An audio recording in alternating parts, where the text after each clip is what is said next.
After a very long wait, suspense and series of speculations, Israel has finally retaliated Iran's attack on the soil of Israel.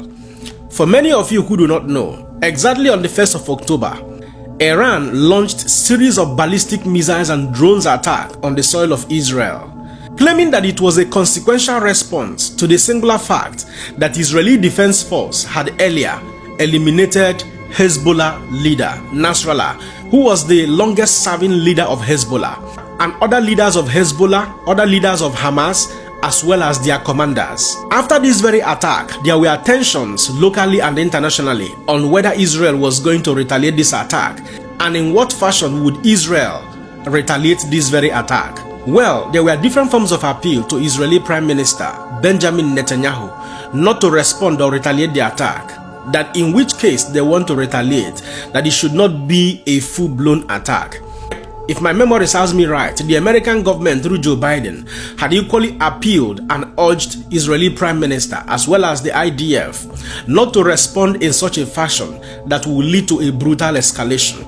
Similarly, some experts were equally appealing to the members of the world to pray to God to reign peace between Israel and Iran, such that there won't be any form of escalation that could trigger Third World War. Good people, eventually, Israel has retaliated that very attack.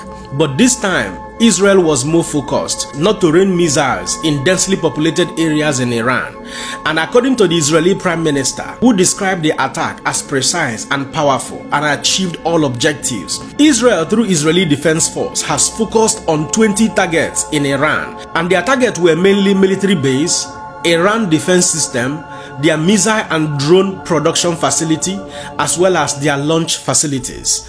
And within a period of 3 hours, Israel launched the attack on the soil of Iran, targeting different military bases, their military defense system, missile and drone manufacturing centers, as well as their launch stations.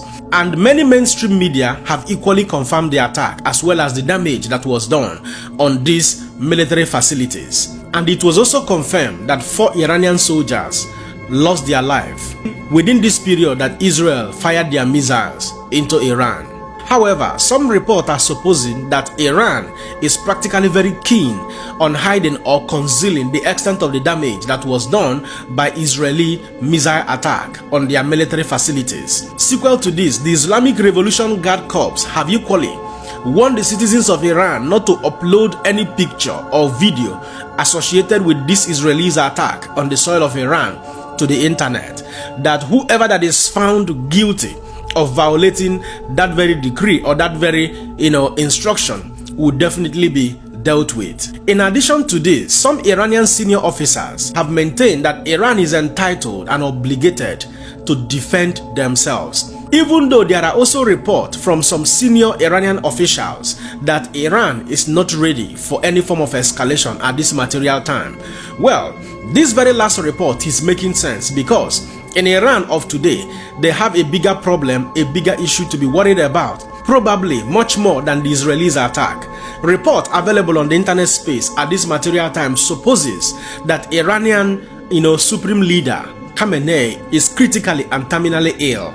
Yes, the 85-year-old long-serving supreme leader of Iran is being reported to be critically ill. New York Times has reported this. So many Islamic media platforms have equally, reported this very incident. And there are speculations that his oldest son, Mujtaba, is likely to succeed him. Well, many are equally speculating that there is definitely going to be some battle and some war, some internal wranglings over who is going to be the successor. But because of his medical condition, that very battle is kept at a very low pace.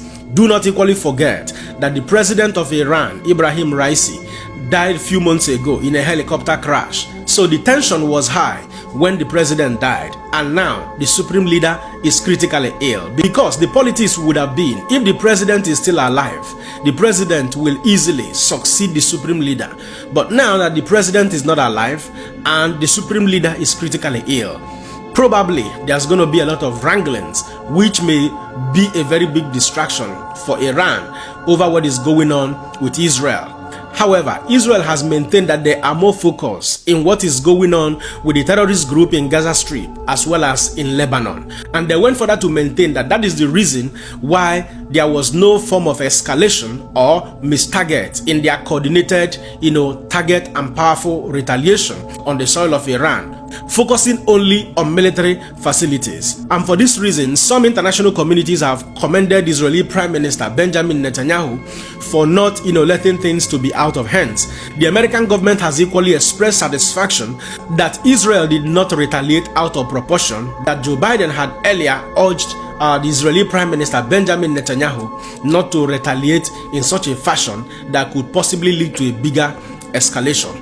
Even though countries like Saudi Arabia, Egypt are currently condemning the Israeli retaliation on the soil of Iran. Well, the current situations at the moment, bring showers of hope and showers of good feelings, because the fashion in which Israel retaliated this attack on the soil of Iran, simply says that Israel is equally ready for peace. They are ready not to allow the issues to be escalated out of proportion.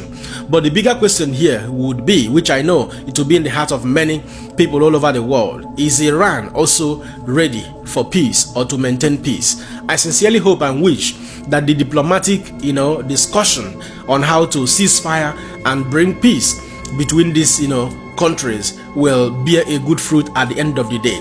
Meanwhile, there has been some, video clips as well flying around of some terrorist, groups and some terrorist members who have surrendered to Israeli Defense Force. And many have cheered them up, saying it is better to surrender and remain alive than die carelessly while trying to fight back at the battlefield.